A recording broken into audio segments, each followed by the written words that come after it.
Hey everyone, welcome back to our channel. Today I'm going to show you how to change language in Windows 11 and 10 in a very simple way.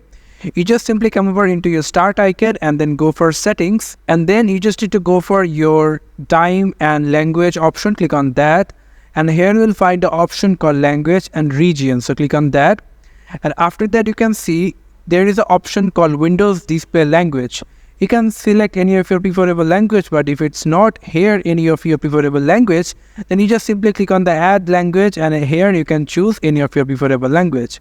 Like I'm choosing Bangladesh, Bangla, click next, click install. So now you can see after completing the download, you will get a Bangladesh or Bangla typing basic over here. And so from here, you can change your language over here, but the most notice you can only use Windows feature like setting and file explorer will appear in this language, but in your features, in your settings and file explorer, there will be English only United States.